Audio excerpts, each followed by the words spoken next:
जी जी बहन जी, क्या नाम है आपका? नेहा। क्या क्या बताना चाहेंगे जो कक्षा लगाई आपने?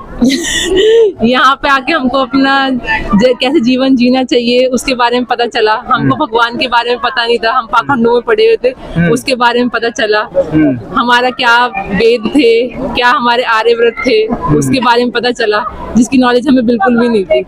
तो ये बच्ची छोटी है और फिर भी आपने ये सत्र अटेंड कर लिया, बहुत मेहनत लगी होगी। हाँ जी, सबने हेल्प करी, परिवार वालों ने इसको रखा, फिर हमने साथ साथ करा, बीच बीच में इसका भी ध्यान दिया। क्या बताना चाहेंगे, और बच्चियों को या और महिलाओं को लगाना चाहिए सत्र? बिल्कुल लगाना चाहिए। हमको अपनी आर्यवर्त के बारे में पता चलेगा, एंसेस्टर्स हमारे क्या थे क्या नहीं थे, अभी हम लोग क्या फॉलो कर रहे हैं जो बिल्कुल हमारे उसमें नहीं है, जानकारी में नहीं। एजुकेशन नहीं दे पाती इन चीजों को।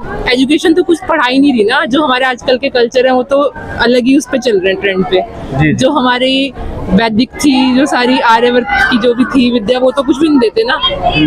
आपकी क्या एजुकेशन, क्या आप क्या करते हैं? मैं एक सॉफ्टवेयर इंजीनियर हूँ, मेरी एजुकेशन बीटेक है, मैं भी जॉब करती हूँ। जी धन्यवाद। कार्यक्रम आपने अटेंड किया, 2 दिन से आप मेहनत कर रहे थे, तो क्या बताना चाहेंगे उसके बारे में? आज मैं ईश्वर के बारे में, ईश्वर का क्या अस्तित्व है, उसकी उपासना कैसे की जाए, हमारे देश के बारे में, हमारे राष्ट्र के बारे में, जो चीजें हमें स्कूल में इतने सालों से, हम जैसे इतनी डिग्रियां इतनी पढ़ाई करके आए हैं, हमें जो स्कूलों में नहीं पढ़ाया गया वो हमें 2 दिन के इस सत्र में इन्होंने अच्छे से समझाया कि हम ईश्वर का अस्तित्व क्या है, हम कैसे उसकी हमें बताया कि पूजा करते आ रहे हैं, कैसे करते आ रहे हैं।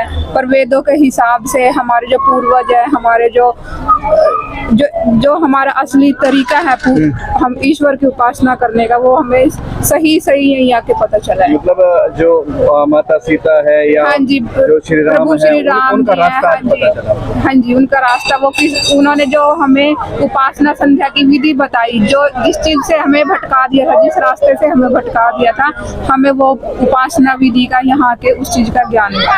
जी जी जी बहन जी, क्या नाम है आपका? मीनू।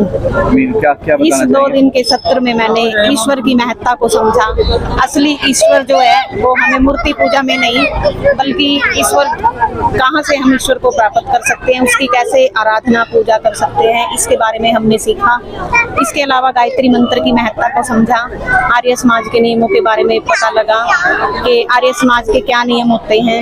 अभी तक हम मूर्ति पूजा वगैरह करते आ रहे थे, लेकिन ये सब व्यर्थ है। यहाँ आकर पता लगा कि असली ईश्वर जो है वो पत्थरों में या प्लास्टिक की मूर्तियों में या कागज की या लकड़ी की मूर्तियों में नहीं है, बल्कि आर्य समाज के जो नियम बने हुए हैं उनमें है असली ईश्वर।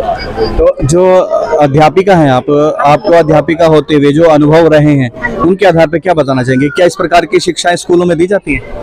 नहीं, इस तरह की कोई शिक्षा नहीं दी जाती थी। अभी तक जो शिक्षा दी जा रही है हमें, वो पौराणिक तरीके से दी जा रही थी, जो कि मिथ्या है। असली ईश्वर जो है वो हमें वैदिक ग्रंथों को पढ़कर, जो 4 वेद है हमारे, इनको पढ़कर हमें पता लगता है कि ईश्वर का अस्तित्व क्या है, इसकी उपासना पूजा कैसे करनी चाहिए, ये कहाँ निवास करना वास्तव में हमें यहाँ से पता लगा है। श्री कृष्ण और श्री राम के सिद्धांतों से जोड़ता है। श्री राम श्री कृष्ण के सिद्धांतों से जुड़ी हुई है पूरी तरह से, और यही इनका आधार है। जी जी, क्या नाम बताया था आपने अपना? मीनू। क्या करते हैं आप? मैं अध्यापिका हूँ। कहाँ पे जी? Jai Hind public school, Nagla farm, Karnal. धन्यवाद।